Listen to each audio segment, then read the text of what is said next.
I'm Chuck and this is Danny, and today we're gonna try to get to a remote lighthouse.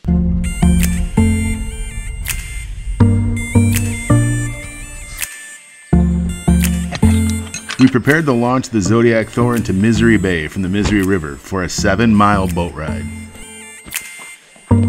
Our target is the remote and lonely 14 Mile Point Lighthouse. The old roads leading there have long overgrown. Going out to Misery Bay. I don't know what the name of this river is. Probably Misery River. Got Danny's ready. Oh boy. What was that coming? Well, that was a shallow river mouth to come out of. Got stuck with a Zodiac of all things.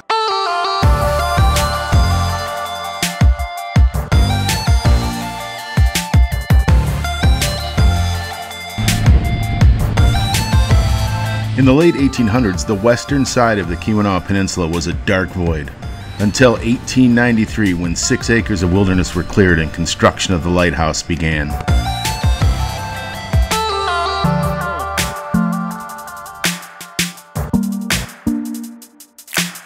We have arrived. The first thing to appear was the fog signal building, and then the tower appeared later. Work quarters and a 92-foot landing dock were built first. Then the brick fog signal building and oil house were constructed. The wood-frame boathouse, tramway from the dock to the lighthouse, and a windmill were next. After those buildings were finished, construction started on the lighthouse. So we have made it to 14 Mile Point Lighthouse, and yeah, it's a pretty cool site. It didn't. The water is crazy smooth, as you can see. A nice little landing spot, not too bad as far as being rocky or anything. Thor just came right up. Got the fog signal house and the lighthouse, which had 2 lighthouse keeper quarters, one for the head keeper and one for the first assistant. And this particular lighthouse has porticos, which is pretty fancy for a lighthouse, and that's one of the unique features of 14 Mile Point. And then, as always, because we're in a UP, we have to have a campsite with a foam mattress, a chair, and a double-bitted axe. It's a nice looking axe, though. On August 7th of 1789, the U.S. Congress, in their first session, passed the Lighthouse Act. It was the first public works act of our country. Lighthouses were so important that they passed the act even before their own compensation. Lighthouses hold a special place in our minds, even when they no longer perform their duty.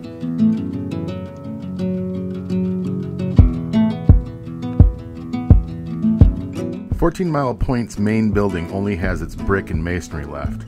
Unfortunately, on July 30th of 1984, a sailboat noticed 14 Mile Point was ablaze. They radioed the news to authorities. Campers had left their fire at the lighthouse unattended, and it soon spread. A man named Jack Williams and 3 Ontonagon firefighters arrived aboard his own boat, Jenny Sue, with 350 feet of hose and 2 portable pumps. They were too late. They saved the other buildings, but the fire consumed the lighthouse down to its brick, iron, and masonry.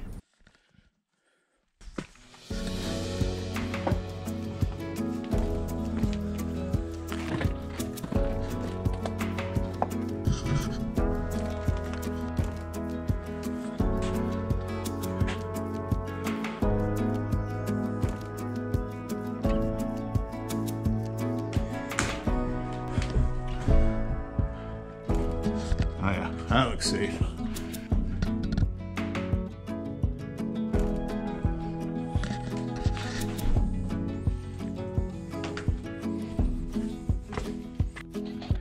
Looks like the second cistern, or actually the first cistern, because it's the head keeper's cistern.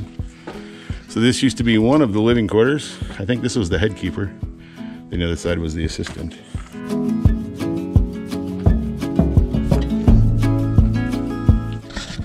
So the property has got a sign on it. It says Century 21, and I know it was listed at one time for a price somewhere around $800,000. There's some other structures here to check out.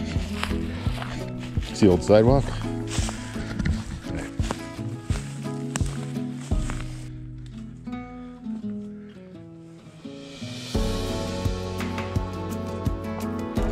This building used to have the fog signal horn, steam horn.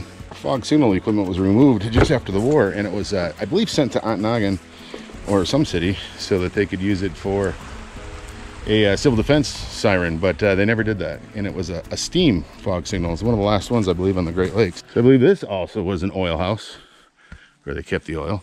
Alcohol stores, do not light matches. This is reinforced, steel door, etc., etc.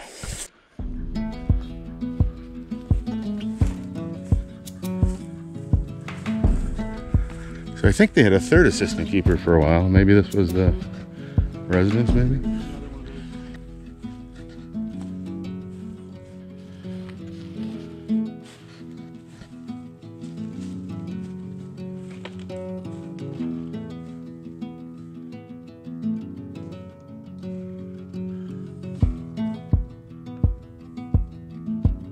So yeah, we made it, and it was a 7-mile by boat journey.